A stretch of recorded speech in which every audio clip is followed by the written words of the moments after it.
We're going to talk about project changes and how we manage these changes during the construction process. We're using a panel of three folks who are working on our projects now and who have a host of experience in dealing with not only project changes, but really all elements of construction. So I think this should be an interesting conversation for you from these panelists. Our three panelists, Victor Lopez, Stephen Daniels, and Bob Parks. I will give you a brief introduction of each of those. They're going to talk about our main topics just briefly. First, Victor will talk about the planning and identification of and management of changes. Then Stephen will talk about the tracking of changes and what the general process is for that. And finally, Bob will talk about some of the specialized ways that we deal with changes that you need to have some knowledge about. And then we will regather as a group and have a group conversation about the way changes are handled in the district and in our business in general. The panelists, let me get to the right screen here so I get these details right. Victor Lopez is a project executive for Roeblen Construction Management. He received his construction management degree at CSU Chico and has been working in the construction industry for more than 20 years. He's worked on the building side as a general contractor, on the client side working for educational institutions, K-12, and for the past 8 years or so, he's been providing construction management services throughout the Bay Area. Stephen Daniels is a licensed civil engineer and senior project manager with Swinnerton Management and Consulting, with over 30 years of experience in program, project, and construction management. His recent experience includes projects in higher education, including San Mateo Community College District, as well as Peralta here. Stephen graduated from Stanford University with a Bachelor of Science in Civil Engineering, and afterwards from Boston College with a Master's in Business Administration. So he is a person worth listening to for sure. Bob Parks, with over 17 years of experience, construction experience, has a very diverse background in construction management, design build, CM at risk project delivery methods. He's managed all aspects of construction projects, from estimating, contract buyout, construction, scheduling, safety, cost management, closeout, and of course our subject today, change management. And he's got deep experience with DSA and OSHPD. He's also worked in a wide variety of market types, including colleges, higher education, laboratories, biotech, and healthcare. So again, these are people who are well worth listening to. What I'm going to ask is for each one of them, beginning with Victor, to weigh in briefly on their assigned topic. And when Victor is done, he can hand it off to Stephen. Stephen can then hand it off to Bob, and then we will regather for our group discussion. Are you ready to go, guys? Off you go, Victor. Good evening. Thank you, Mark. And thanks all of you for joining us as we discuss change management in this workshop. This workshop or these workshops are something that's not always offered to the public. And as a construction manager, we appreciate and applaud these efforts as well as your participation. Roeblen's partnership with Peralta started a couple years ago in 2018. We are providing construction management services for the College of Alameda. In terms of the projects that we are finishing or that we're involved with, we're finishing up a 50,000 square foot building on the campus for the liberal arts programs. A few months ago, we started the design phase for approximately 40,000 square foot transportation technology center, which is scheduled to bid late 2021. And in about a month or so, we began procurement for a design build project, a STEM building that's also going to be located on the campus of the College of Alameda. Shortly, also, we're going to begin procurement for infrastructure projects. All that to say that there's a lot of work coming up for all district campuses. And so these efforts with the workshops, again, great benefit, not just to us as project team partners, but to the public as they step into some of these projects. One of the biggest challenges, though, that we always face during delivery of any project is changes to the contract. Whether they be owner directed or due to unforeseen conditions, these changes take up time. And as you, a contractor, know, time is not always available. Time affects both the schedule and a lot of times the budget to the project. I've never met an owner that appreciated hearing that there be some changes to the contract after the execution of those contracts. As is true with every public agency, budgets are always tight, and any increase means another project that may be eliminated or decreased in scope because of changes to earlier projects. So we try to mitigate these changes to avoid those such occurrences. There is no true approach to avoiding changes, so we do our best to mitigate them. So how do we mitigate changes? During design phase, we are looking to identify every potential impact to the project. We are reviewing as-built, any records at the campuses, especially existing campuses that we're working on for Peralta, any documents that may show underground utilities, buildings that may have been remodeled previously. We look to gain that information and use it to our benefit as we design new projects. Also, we conduct constructability reviews. We do our best to identify any deficiencies in the design that will come up during construction. And then we conduct and generate cost estimates to ensure that the projects are staying on budget. But again, all that effort many times results in not catching every potential issue.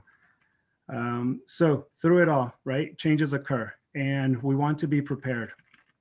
Like mentioned before, changes will take up time. And again, none of us have extra time to deal with anything outside of the contract documents, the scope of services that the contractors or the contracts are designed to include with the scope of service. Once an issue, though, is encountered and arises, it poses a threat to the budget and the schedule, no matter how small, how big that issue. So the earliest that we can discuss that amongst the project team, the sooner it could be resolved. After identifying any potential issue, we as a team should take a proactive approach to investigate, try to find all the solutions, and ultimately execute the chosen solution for the project. What helps during these situations is to have contractors that are willing to be collaborative and build a partnership with the district's consultants. So as construction managers, we're going to be part of those teams and we're going to try to work with you. Obviously, we represent the district, but we also want to help the contractors get through the projects.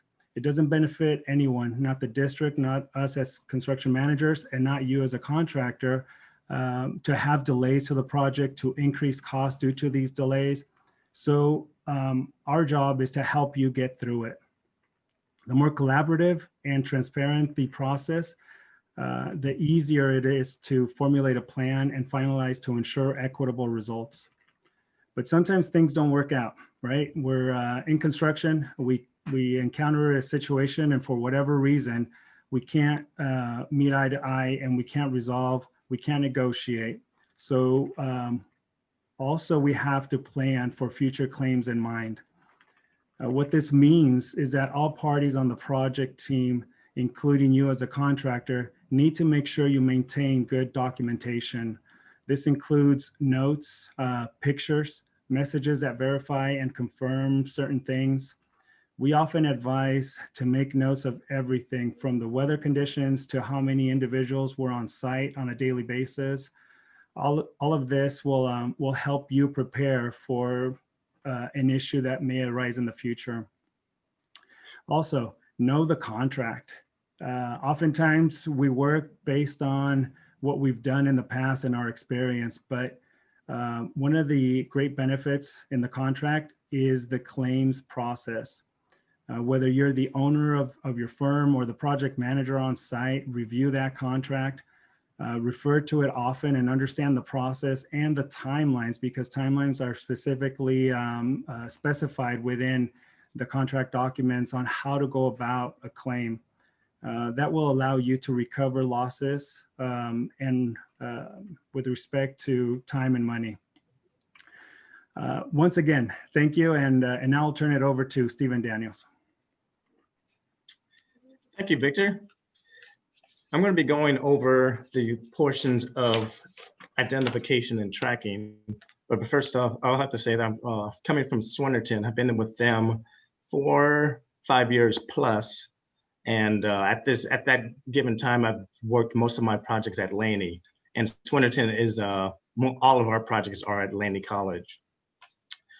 And for this, we're gonna, if you can go to the spreadsheet log that has the change proposal request section. This log is for, it can go for large and small projects, both the same, because the information on that log is the best practices. And the purpose of the log is in best cases are to keep track of all of your cost and to keep track of your schedule also, because time is money. Going from the items on the tracking log, you'll notice that pretty much every item is starts off with a number. You want to keep it in a sequential number just for tracking purposes, easy tracking purposes. Next portion of the log is just having the origin date of when that change order is going to be, when it's been initiated. First time you notice that a change is taking place. That's the best time to alert the owner that a change is coming from the contract documents, which includes the plans and the specs together. And then at that point, you start tracking it and start developing a potential cost for that particular item. The next important item is the description itself. And you want to be as clear, concise, and descriptive in that description, basically. You know, if you have a change at a specific location per your project, you want, for instance, if it's a building, you want to state exactly what building it's in, what floor that change is taking place, perhaps what department that change is taking place. If it's doors, you want to specify the door. Having more description as clear and descriptive as possible will help all parties, and especially save your time in looking up exactly where that location is taking place.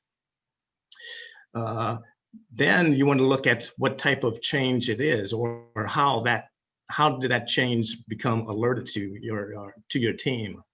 In many cases, it starts off with an RFI, which is a request for information. And then that starts a trigger of whether that's going to impact your project with a potential cost or not. Other areas where you might identify a cost are at your OAC meetings, which are your owner, architect, contractor meetings. And those for large projects, those typically take place on a weekly basis. And so if you do notice a change, you can easily discuss those at that time, and you can refer to a particular meeting on a particular date, and those meetings are also numbered. And you can also issue the date again when it became apparent that RFI or OAC meeting took place.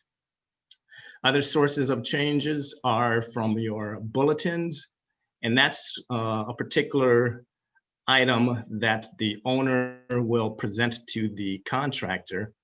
And so the owner is requesting from the contractor or notifying them that there is a change in the contract.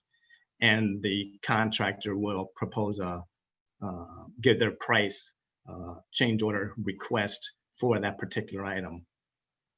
And of course, you have issue dates on that.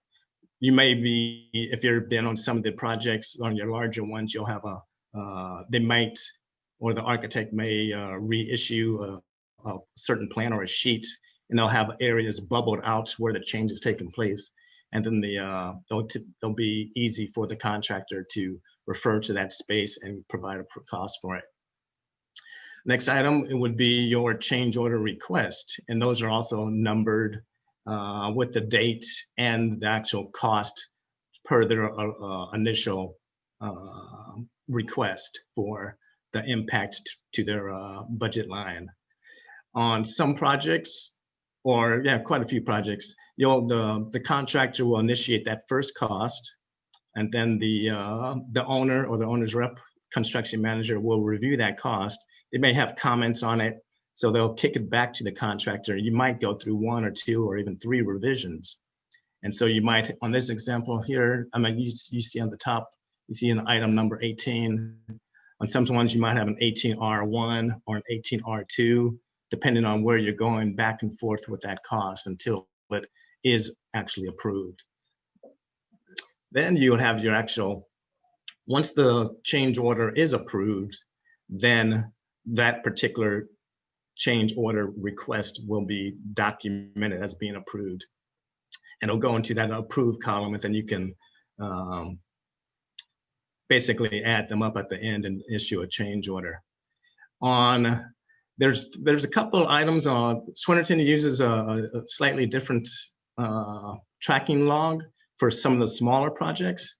And so in those cases, we track things whether we might, if the contractor does not know the cost right up front, and we still need to have it tracked, we just ask for, we might do a rough order of magnitude for that item.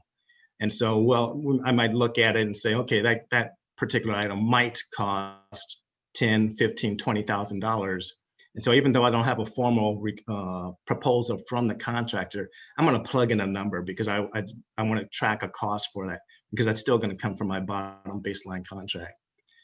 And then if I do get a cost from it, if it's not approved, I'll have a separate column noted for pending change order request.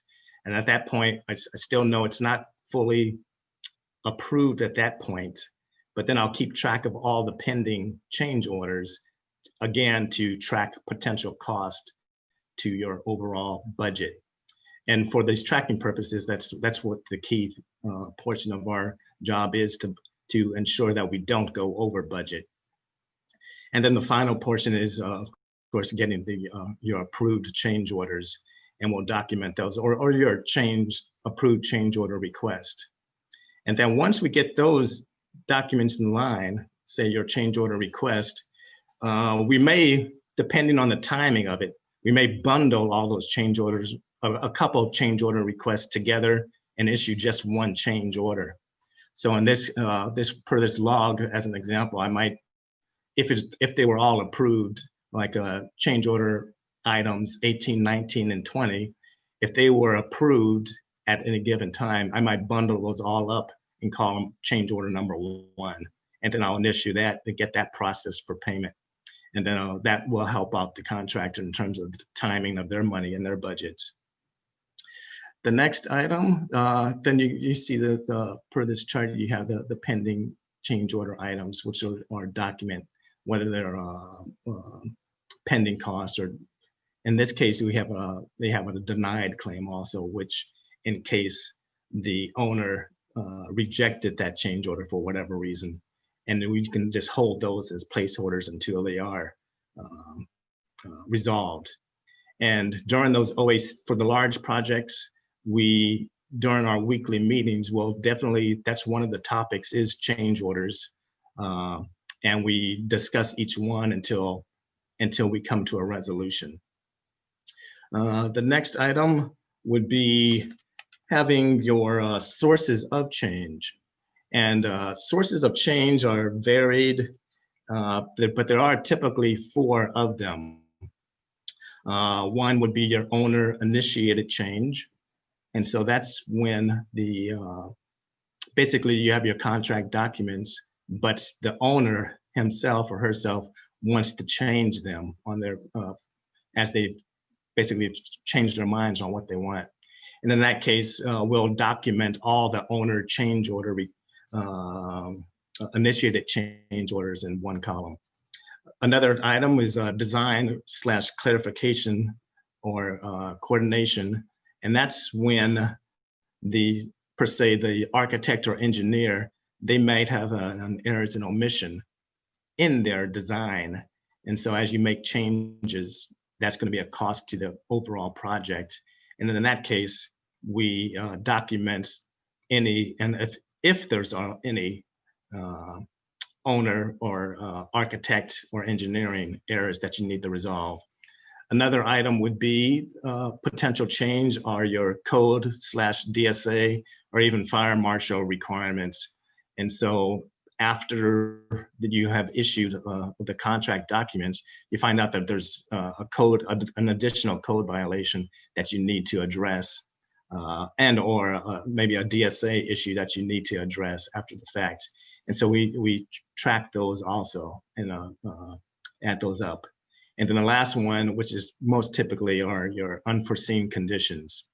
And that's when you look at your plans and you, after you open things up, open up a wall, notice different plumbing that's faulty and or leaking after the fact of the distribution of your contract documents, and do those unforeseen conditions that you would not have known until you began the project.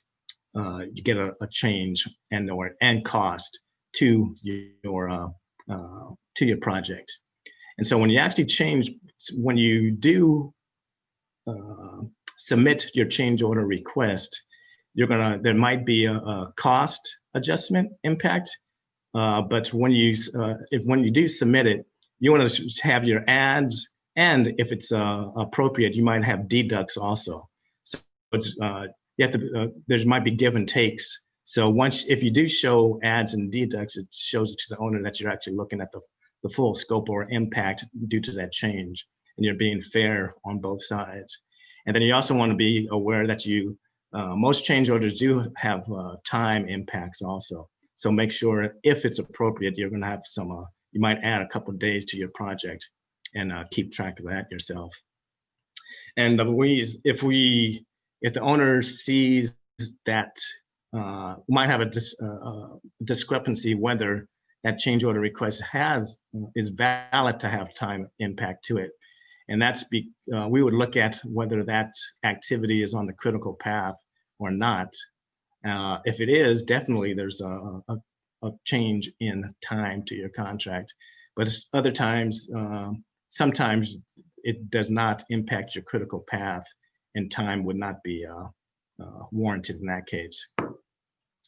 And so those are the basic portions of tracking your log, or tracking the cost, and keeping knowing exactly where your project is in terms of dollars. Another portion that I was going to go over are the progression of changes.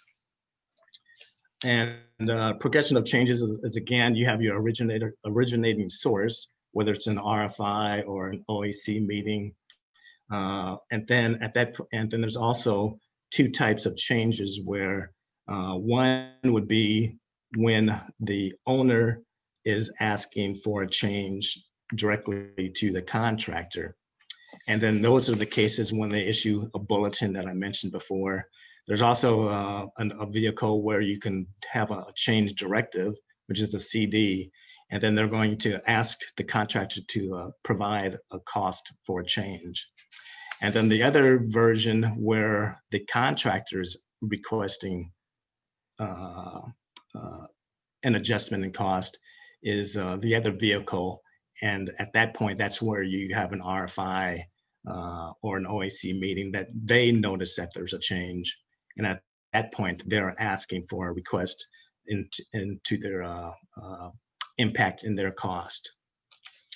And then the part of that progression is that the construction manager would be reviewing that cost, reviewing the change order request, agreeing or disagreeing with that cost, possibly negotiating that cost, possibly going back and forth a couple times or iterations until you agree upon that cost.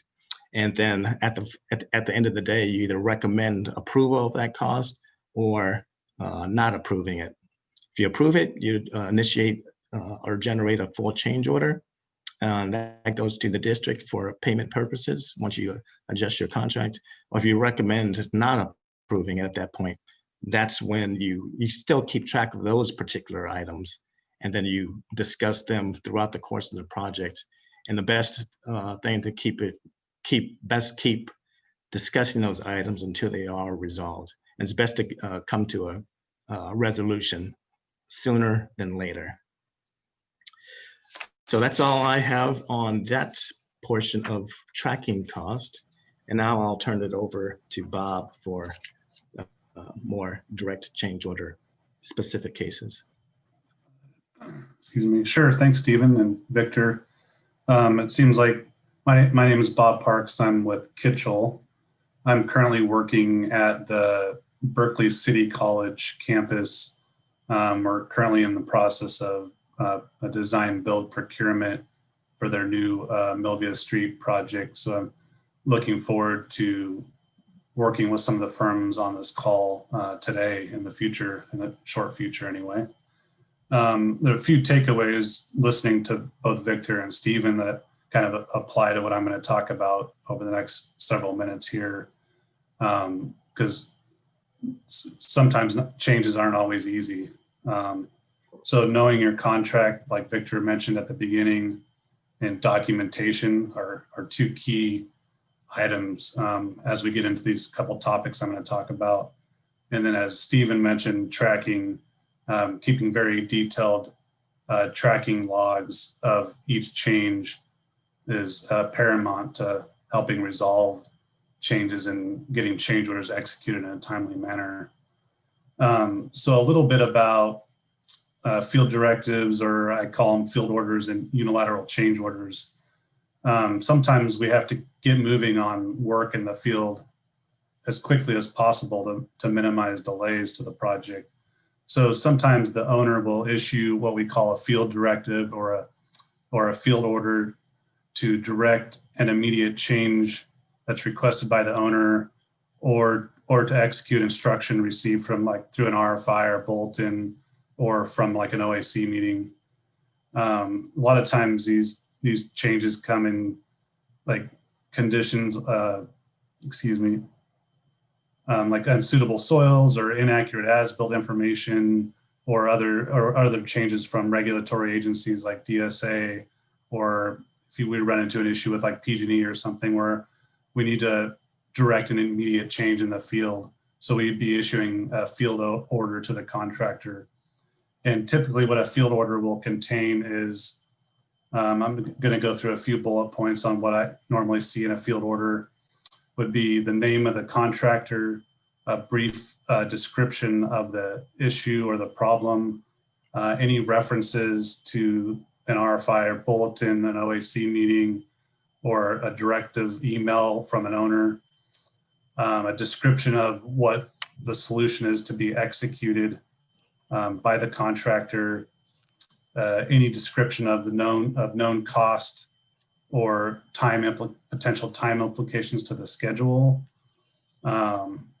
Typically, if the impacts are unknown, we'll state the time period that's in the contract for the contractor to submit a formal change order request. Dates and signature is key, so it's documented on when the field order was issued to the contractor and who issued it.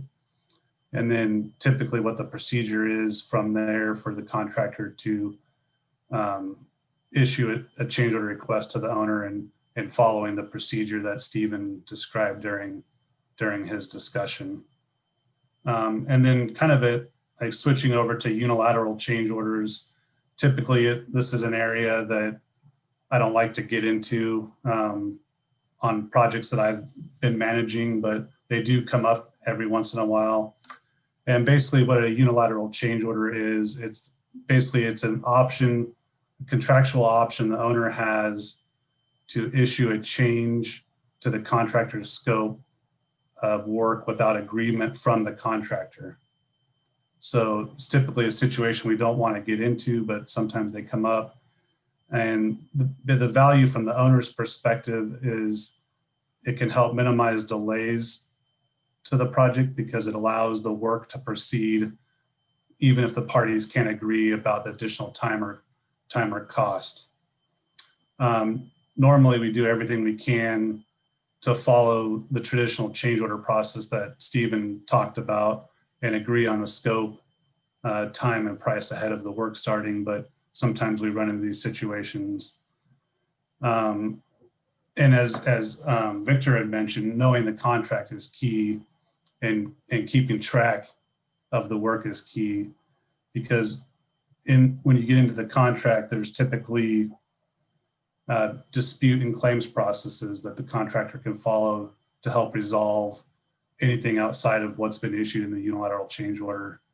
And I think one big key to the unilateral change order is that it helps keep the work going. And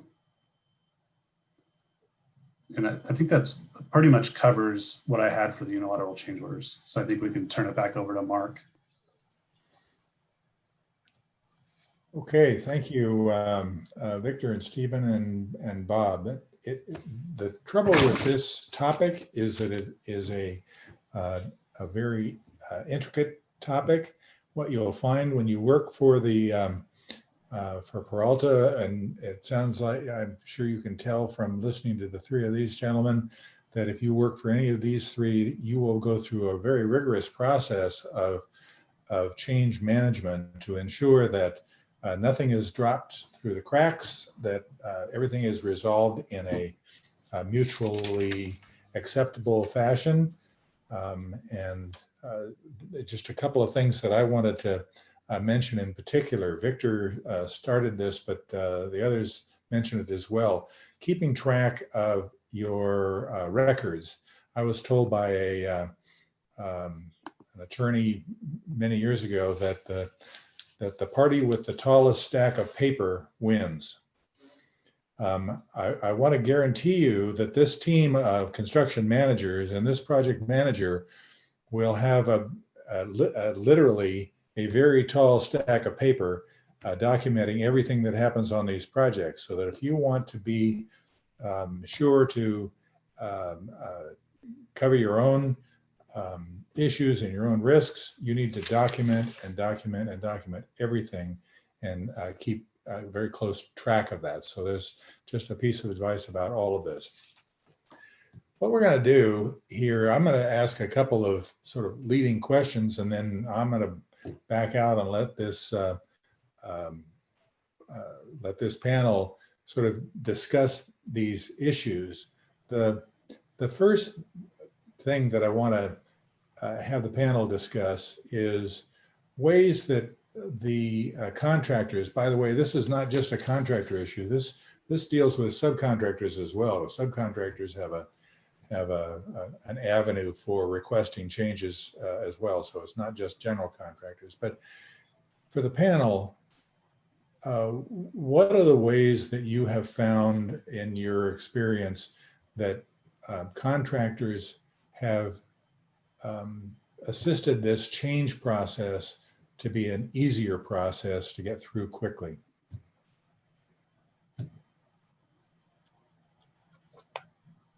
From my perspective, if the contractor presents all the information up front at the initial time, which means if they see that there's a change in the contract and they show their ads as well as potential credits in that document, and showing all your background information regarding that issue, that makes it a lot easier on my side to review that particular change order request. I would say also following the terms of the contract in regards to like labor rates and whether it's prevailing wage or union that sort of stuff to help save us time from having to, like Stephen had mentioned earlier, rounds of iterations on reviewing change orders because we're not accurately providing the information. Yeah, and again, the earlier we know about it, the earlier we can get started on resolving. Being transparent, right? As construction managers, we're not here to reject anything. But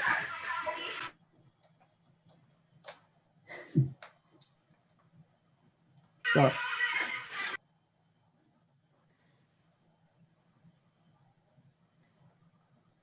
excuse me, sorry about that.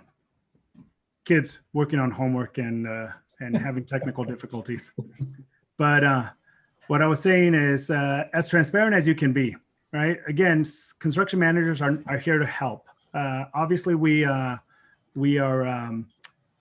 protecting the owner's best interest, but the owner's best interest also includes having a successful project. And so it does us no good to continuously reject your proposals without providing guidance. So again, we try to minimize the time frame from the point that we discover that there's going to be a change order to the moment that we deliver it to the owner for with the recommendation to approve. And how you help is just be transparent. Show us the documentation, show us the backup, substantiate your costs, substantiate your time, and we want to work with you to get those through. Very good. Very good. Bob brought up a point about labor rates, which I think is really important because we'll have, in some cases, non-union contractors who must follow the prevailing wage rates, but we'll also have union contractors or union subs that have a different pay rate. And it's important to make sure that you indicate in submitting change requests that you identify the difference between those two different rates, so it's easier for the project manager or the construction manager to evaluate. Very good. I've asked the group here to think about in advance instances that have been very challenging for getting through a change, processing a change, and to share some of those examples, and in particular share how they got through them ultimately to resolve the changes.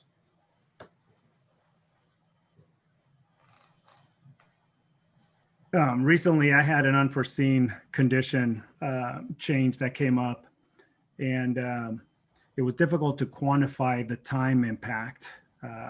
Obviously, the actual work was easy to identify, and in some instant, or to a certain extent, we went on time and materials to account for the extent of the issue. But the difficult part was documenting the time impact to the project. And it was difficult because it both affected the critical path, but for only a portion of the work. The contractor was requesting time delay for the entire work. We were trying to negotiate with the contractor and have them show us how it impacted the entirety of the additional scope of work. So one of the ways that contractors can help is by providing us a time impact analysis. And the time impact analysis will show how it impacts the critical path of a project, that particular change to the scope. So, so again, the more transparent, the more information we're able to obtain from the contractor, the better it is for us to sell it to the owner. If we can't buy it, we can't sell it. So it just comes down to documenting, substantiating, and providing the information we need to be able to go to bat for you.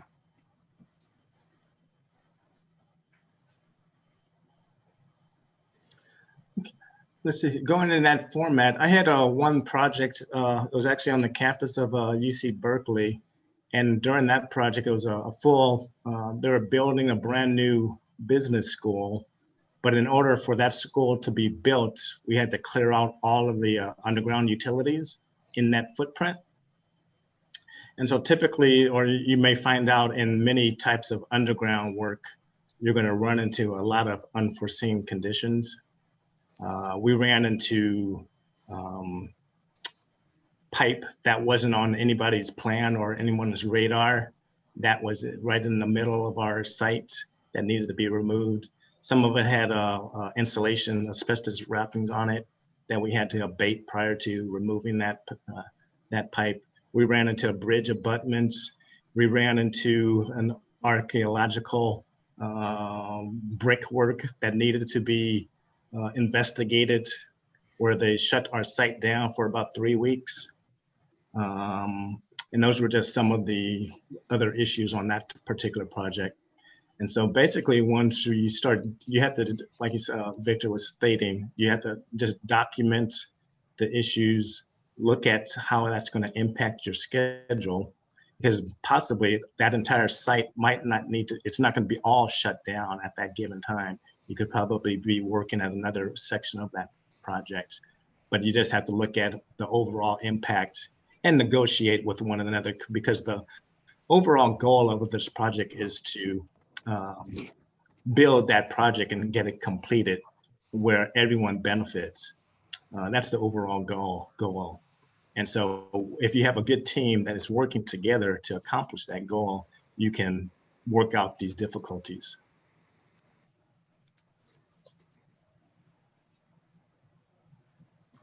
Good. Okay. Talk a bit more. Victor raised this in his introductory remarks, but talk a bit more in this group here about what the contractors or subcontractors' options are if a claim for a change is just denied and they still believe that it's a valid claim.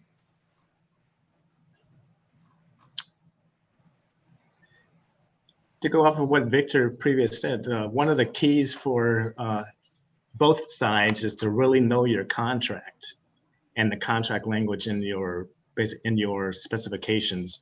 There's specific language in those in the general conditions, Article 12 to be specific, also in your Division 1 specs that outlines procedures for the contractor to follow if there's a disagreement, there's no agreement for a change. And specifically in that Division 1 spec, I believe if they have it according to dollar amounts, for say if it's less than $50,000 in value, there's a certain set of procedures to follow. If it's between $50,000 and $350,000, there's another process to follow. And all of those processes have timelines that you have to be aware of. So for submitting documents, you must meet those deadlines for submitting them to be reviewed by the district. But that's for those claims. And if they're still rejected, the worst case is to you'll have mediation. But we don't want to. No one wants to go into the mediation legal issues of any contract. We do not want to go there. Yeah, Ed, and I have nothing to add to that. It is truly unfortunate. Initially, if a change order is submitted and for whatever reason we can't come to an agreement on the proposed cost for the change, we can go into time and material where we track your time, we track the material that's being used, and that often helps.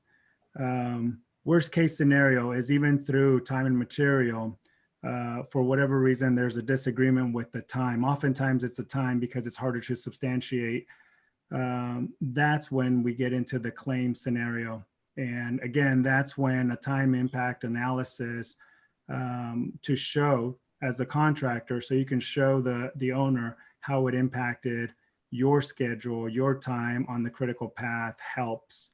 Oftentimes we miss that information. We don't have that information, and it makes it difficult for us to be able to recommend to the owner moving ahead with the costs related to that. Okay. Very good. Talk a bit more. We've talked a little bit about the connection between changes in scope and changes in contract duration, or changes in the time.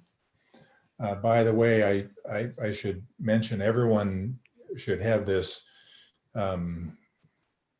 emblazoned on the inside of their forehead. Any change to a contract has got to literally refer to three elements of change. That's the time, the scope of the change, and the cost of the change. If it doesn't address all three of those items, someone has missed something, and it is highly unlikely that it'll be our construction managers. So when you approach changes, you should keep that in mind as well: the time, the scope, and the dollar effect. But talk a bit more about how you sort of specifically analyze changes in scope versus of scope of work versus changes in a contract duration.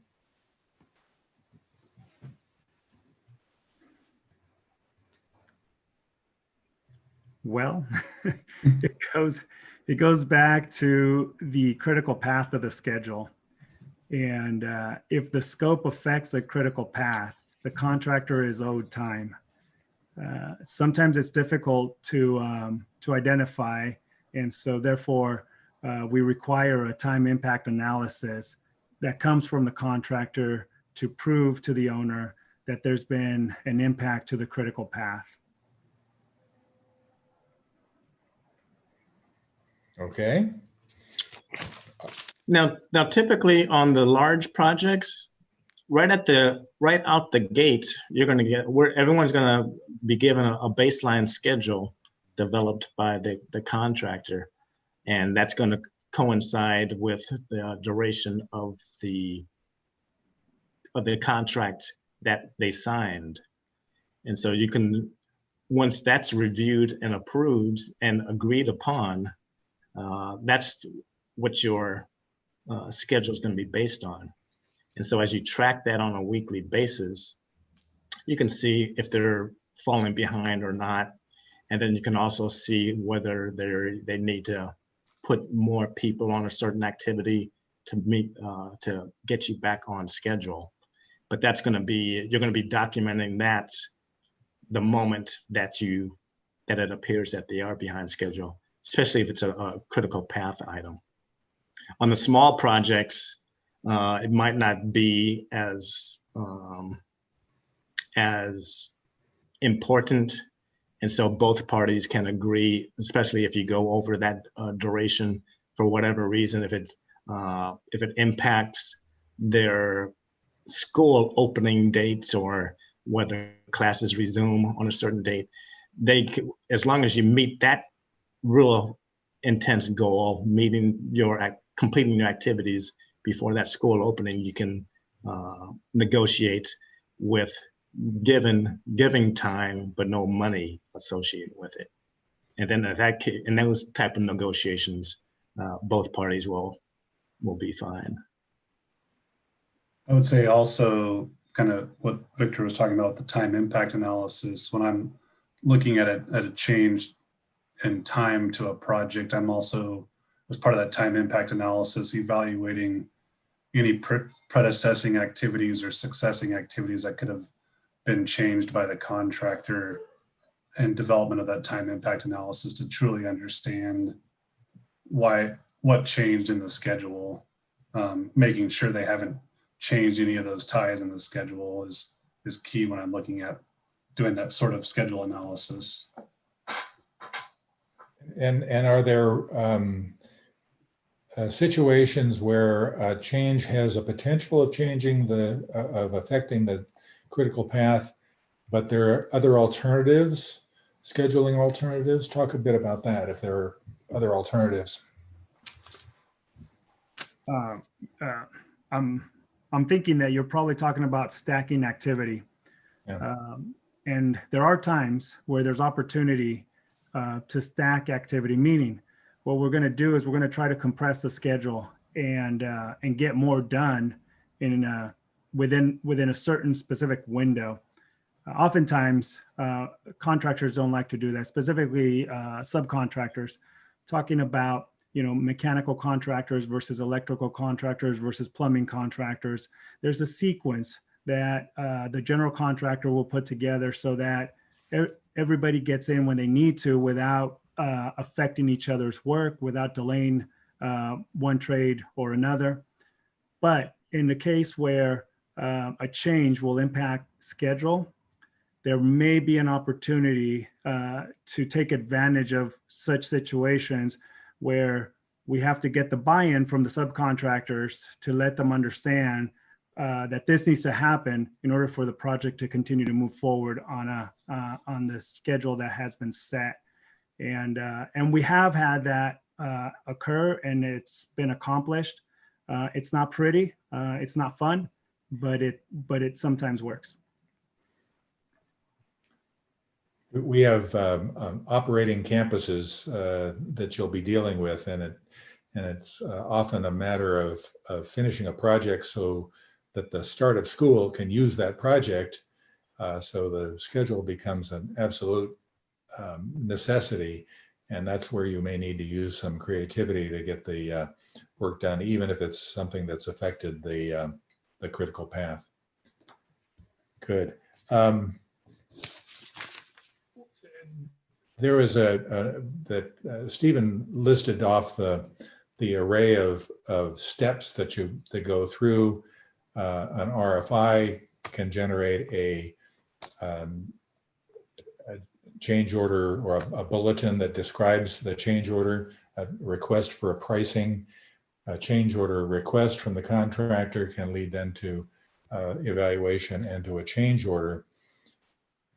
Are there any cases where any of those steps that you've experienced, where any of those steps have been short-circuited and you go right to a change order without an RFI or without a bulletin?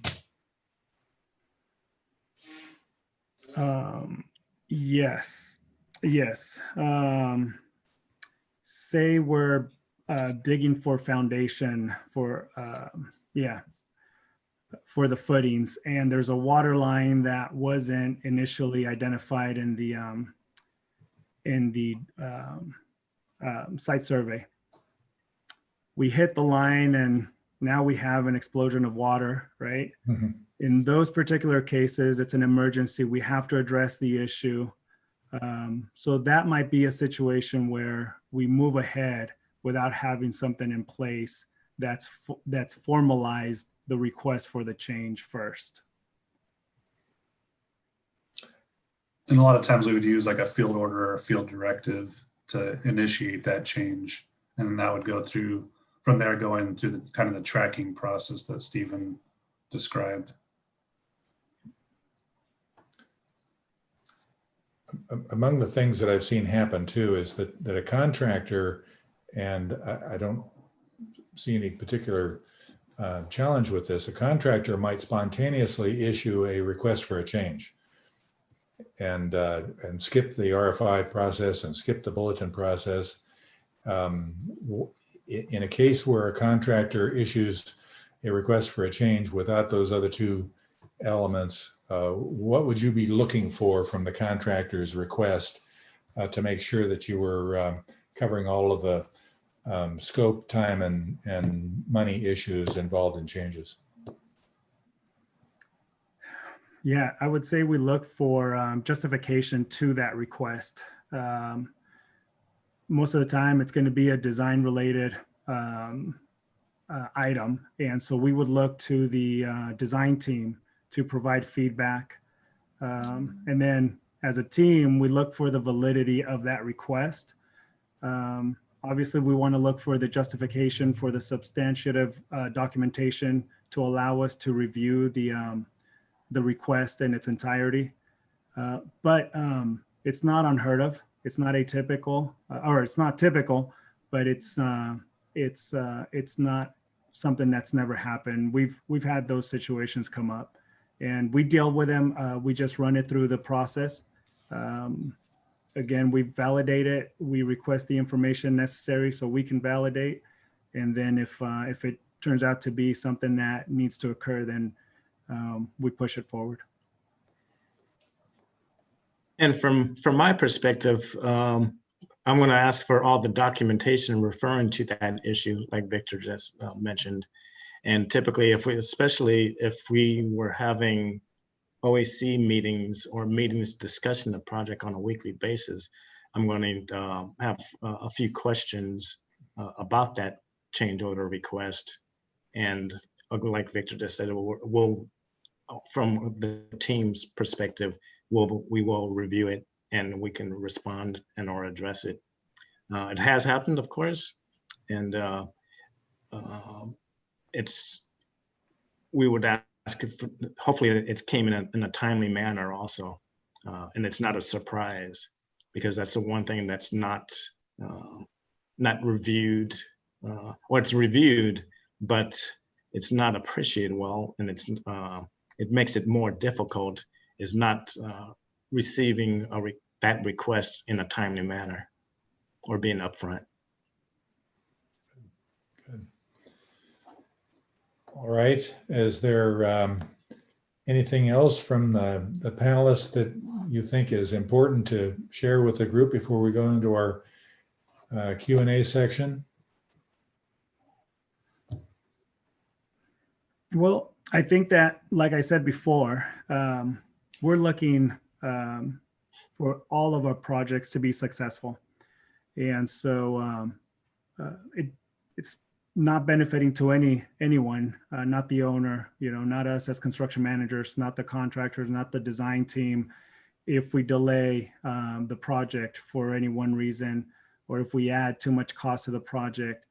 That would be taking the project from our goal and intent of making it successful to something much different.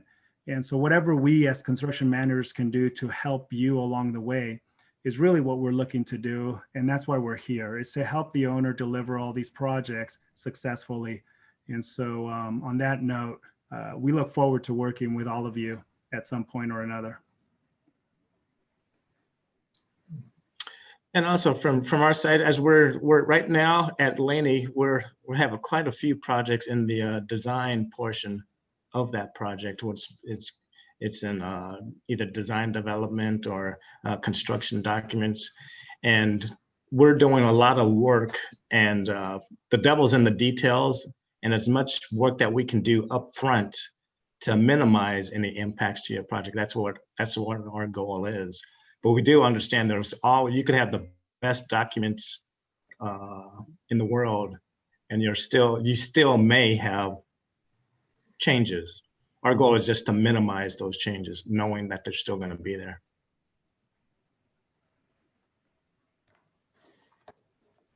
Good. Bob, you want a parting shot?